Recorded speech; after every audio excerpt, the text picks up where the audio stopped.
नमस्कार मंडळी, welcome back to my channel Gapshap bandit. चला तर पाहूया श्री रामचरितमानस या पुस्तकाचा पुढचा भाग. भरद्वाज मुनी प्रयाग क्षेत्री राहत होते. त्यांची श्रीरामांच्या चरणी अत्यंत भक्ती होती. ते तपस्वी, मनोनिग्रही, जितेंद्रिय, दयेचे निधान आणि परमार्थ मार्गामध्ये अत्यंत निष्णांत होते. माघ महिन्यात सूर्य जेव्हा मकर राशीत येतो तेव्हा असंख्य लोक तीर्थराज प्रयाग क्षेत्री येत असत. देव, दैत्य, किन्नर आणि मानव हे सर्वजण येऊन आदराने त्रिवेणीमध्ये स्नान करीत असत. ते श्री वेणी माधवाचे पूजन करीत आणि अक्षयवटाला स्पर्श करीत. त्यामुळे त्यांचे शरीर रोमांचित होत असे. भरद्वाज मुनींचा आश्रम फारच पवित्र, अत्यंत रमणीय आणि थोर मुनींच्या मनाला आवडणारा होता. त्या आश्रमात प्रयाग तीर्थात स्नान करणाऱ्या ऋषीमुनींचा मेळावा भरत असे. प्रातःकाळी सर्वजण उत्साहाने स्नान करीत आणि मग हरींच्या गुणांचे कथन परस्परांना करीत. ते सर्वजण ब्रह्मनिरूपण, धर्माचे विधान आणि तत्वांचे विभाग यांचे वर्णन, विवेचन करीत व ज्ञान वैराग्ययुक्त भगवत भक्ती सांगत. अशा प्रकारे माघ महिनाभर सर्वजण स्नान करीत आणि आपापल्या आश्रमाकडे परतत. प्रत्येक वर्षी तेथे असा आनंदोत्सव चाले. मकर संक्रांतीत स्नान करून सर्वजण परत जात.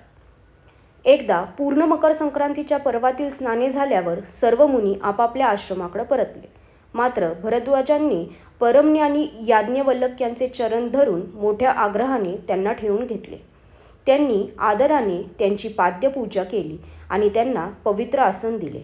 पूजा केल्यावर त्यांनी याज्ञवल्क्य मुनींच्या कीर्तीची वाखाणणी केली आणि अत्यंत पवित्र व गोड शब्दात भरद्वाज मुनी त्यांना म्हणाले, महाराज, माझ्या मनात एक मोठा संशय आहे. वेदांची सर्व तत्वे आपल्याला करतलामलकवत आहेत. पण मनातला हा संशय आपणापुढे सांगताना मला भय आणि लाज वाटते. तुम्हाला असे वाटू नये की मी तुमची परीक्षा घेत आहे म्हणून भय वाटते आणि इतके आयुष्य सरले तरी ज्ञान झाले नाही म्हणून लाज वाटते.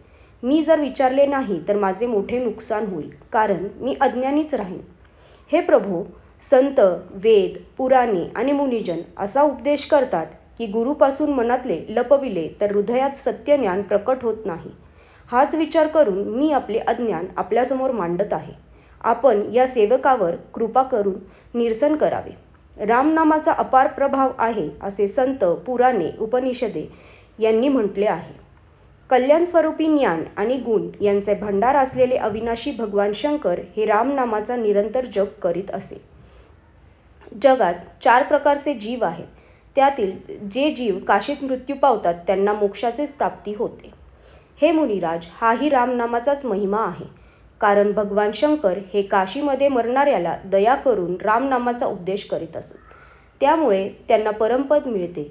तेव्हा हे महाराज, मला विचारावसे वाटते, हे राम कोण आहेत? हे कृपानिधान हे मला समजून सांगा. एक अयोध्यापती दशरथाचे पुत्र राम आहेत. त्यांचे चरित्र सर्व जगाला माहीत आहे. पत्नीच्या विरहामुळे त्यांनी अपार दुःख सहन केले आणि संतप्त झाल्यावर युद्धात रावणाला ठार मारले. शंकर ज्यांचा निरंतर जप करतात तेच हे राम की अन्य कोणी आहेत?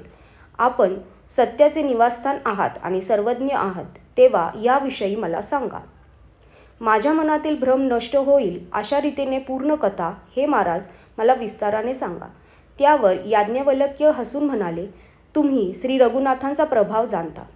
काया वाचा मने करून तुम्ही रामभक्तच आहात. तुमचे हे चातुर्य माझ्या लक्षात आले आहे.